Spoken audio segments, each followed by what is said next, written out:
Hey Rational Roundtable, and hey YouTube. This is a quick response to your latest video, episode 123. Just to get this out of the way, I want to say I'm pleased to hear about your mutual handling of things with Man of Earth.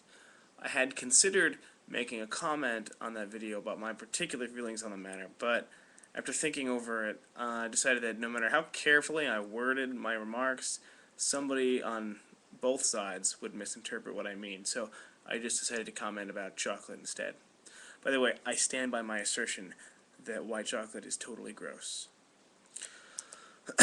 Okay, I wanted to throw my 2 cents in about this dualism, or triplism, as the case may be. When you talk about mind, body, spirit, you do an effective job, Rational Roundtable, of expressing the essential claim of dualism in a different way. But you really don't accomplish anything more than that. Firstly, you don't give any evidence that it's actually true. Pointing out that some martial arts and also some Native American traditions see things that way does nothing to anchor the idea to any discernible realm of fact or axiom. Secondly, in this 3-part system of mind, body, and spirit, spirit is just as ontologically vapid as it is in the dualist version. Please note, I don't use the word vapid to be deliberately provocative. I really think it's an apt description. We have literally no ontological concept for what spiritual might mean other than not physical, and apparently in this case, not cognitive, which, if true, raises all sorts of questions about why we should even care about the spiritual aspect of ourselves. Thirdly, triplism has an additional problem above and beyond those of dualism, which is that, as I hinted a moment ago, it has no role if it doesn't even relate to our mental function.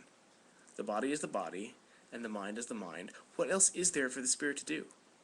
And to any out there who might be tempted to say emotion is the domain of spirit, while cognition is the domain of mind, I would point out that emotion is every bit as tied to brain states as is cognition, as Rational Roundtable pointed out earlier, although he referred to personality.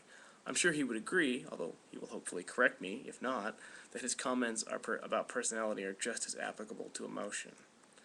Fourthly, the division between mind and body in triplism is totally arbitrary. If the body is made up of physical components obeying physical laws, and the mind is made up of physical components and obeying physical laws, why distinguish between them? It makes sense in the case of martial arts, where the distinction deals with training, not ontology, and it's forgivable in the case of native traditions, which, like their Western counterparts, arose long before the advent of neuroscience, but in a philosophical argument, it's just misplaced. The mind and the body, in this case, have far more in common with one another than either of them has in common with spirit.